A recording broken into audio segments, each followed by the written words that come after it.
aí, vamos estudar a lição? Chegamos finalmente à sexta-feira e se liga aí, dia 31 de outubro, acabou o mês, findou a semana, estamos aqui colados estudando o livro de Josué, lições de fé no livro de Josué. Nesta semana nós verificamos o quanto Deus luta pelo seu povo, o quanto Deus luta por vocês, o quanto Deus luta por mim, por você.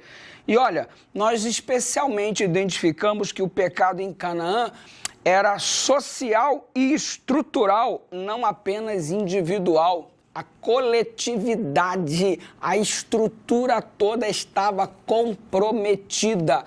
Por isso, era mais do que destruir um indivíduo, era desarraigar, aniquilar toda uma nação. E tratando-se de crianças, a morte física delas não determina necessariamente o destino eterno destas crianças. Deus é justo e misericordioso com os inocentes. Você percebe que o comprometimento da mensagem estava ali em perspectiva. Por quê? Porque a transmissão intergeracional de idolatria e práticas abomináveis alcançava as crianças também. Por isso elas estão contadas entre aqueles que estão recebendo o juízo. Você percebe que mesmo entre as crianças havia um sincretismo religioso, uma perda de identidade da aliança. E eu explico isso da seguinte forma. Era um risco muito grande que se essas crianças preservadas fossem aquilo que elas haviam aprendido em seu processo educacional quanto à idolatria e práticas abomináveis ao Senhor, trouxessem a Israel uma mistura religiosa e, consequentemente, uma perda de identidade por essas crianças que estariam se desenvolvendo em meio ao povo. E havia também, por parte das próprias crianças, uma normalização do mal, ou seja, elas foram educadas de modo que a prática dos adultos em termos de idolatria, sacrifício infantil e práticas abomináveis no que diz respeito ao culto envolvendo prostituição cultural, essas crianças olhavam tudo isso de um modo natural, porque foram criadas assim. E elas funcionariam, inclusive, como uma ameaça à proposta messiânica. E a preservação dessas crianças, provavelmente, caso acontecesse, haveria futuramente uma necessidade de uma nova intervenção, de um novo juízo sendo apresentado pela multiplicação da iniquidade, que essas crianças poderiam funcionar como embriões para gerar todo este processo de desenvolvimento em função do que haviam aprendido. Ah, pastor, provavelmente haviam crianças inocentes ali.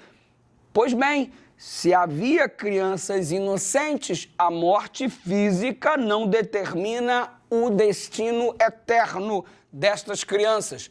Deus é justo juiz e vai tratar com justiça cada um dos casos. Mas que é fato que em Canaã havia o pecado como um estilo de vida social e estrutural muito mais do que individual. Isso é fato.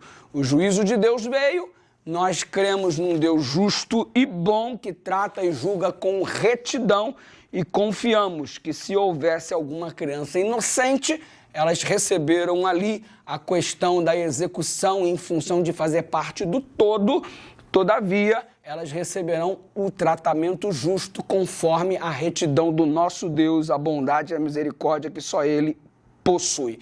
Você sabe que Deus é tardio para se irar e o Senhor deu a todas essas nações ímpias um tempo de graça para que pudessem se familiarizar com Ele e com o seu caráter.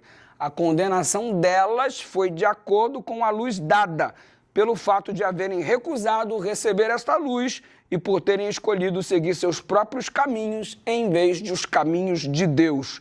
O Senhor deu a razão pela qual não desapossou imediatamente os cananeus.